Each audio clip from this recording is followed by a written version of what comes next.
You know, if there's one thing that we can all agree on, we are living in some very strange times. And I wonder if those that lived this life before we got here, if they were saying the same thing in the 1950s, even the 1940s.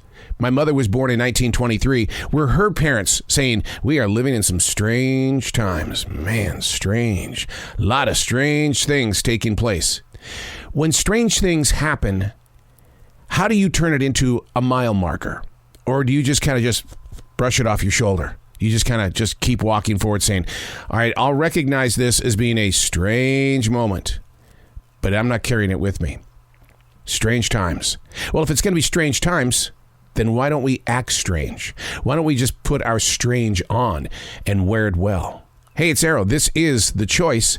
This is what I was writing while the sun was waking up on a brilliant new day, and we're reading from April 14th, 2022. I just read that the U.S. military has confirmed that an interstellar meteor hit the planet in 2014. Now, I just told you what the date was, April 14th, 2022, and I just read that the U.S. military said, yeah, it happened in 2014, 8 years ago. And we're just hearing about it today? Oh, I'm not complaining. I'm just going, we just heard about it today? I find it fascinating as to what is and isn't looked upon as being news. This gentleman by the name of Amir Siraj was doing some research back in 2019 and just happened to come across some notes. It's just taken the military 3 years to publicly say, oh yeah, it happened. What makes it even more interesting is that Amir was researching another meteor that hit the planet in 2017. With all that's been taking place with the pandemic, the Russian invasion, tornadoes, volcanoes, and earthquakes, it really does make the National Enquirer look like it's been telling the truth all along. Or is it that we've become addicted to bad news? Nowhere to run. It's always in our face. When we try to set it aside, the mind feels left out. It's like, I'm missing something. I know something's going on. Where can I go? It's falling behind. I have the fear of asking, hey, what's up next? Yesterday, my wife, she really does enjoy the fact that I take the time to read the news. I mean, I'm a news junkie.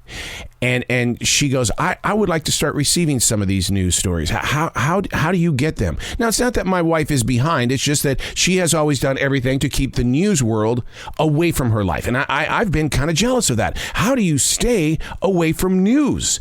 And so I explained to her where to go and where not to go. And she goes, well, I'm just going to go to Yahoo News. I say, no. That's clickbait, man. No, you need to go to a reputable source. And as those words fell out of my mouth, I went, who's that? I mean, everybody's got their own shape and shade, but who can we trust? I mean, I do the BBC thing. I do the Fox News. I do the CNN. I do it all. And somehow, some way, I have to make it meet in the middle. And then I'm afraid to talk about it because it's only my own opinion of what's going on. And so when I read about the U.S. military has confirmed that an interstellar meteor has hit the planet and did hit the planet in 2014. And we're just finding out about it. It's like, oh my God. Are we at the end of the telephone game? Are you familiar with that? You tell somebody to your right a little something, and then they tell the next person, tell the next person, tell the next person. And by the time it reaches you, it's not what originally started out as the conversation. And I feel like that we're playing the telephone game here with this meteor. It's like, why did it take 8 years to make it here? I mean, a meteor hitting the planet. Now, I'm going to get religious on you just for a second, okay? And so I forewarn you, and if I upset you, I'm sorry. I'll pray for you. But anyway, if it took them 8 years to tell us about this meteor, if Christ came back his second time tomorrow, how many years would we have to wait to hear about it? I'm Errol, and that's what I was writing about while the sun was waking up on a brilliant new day.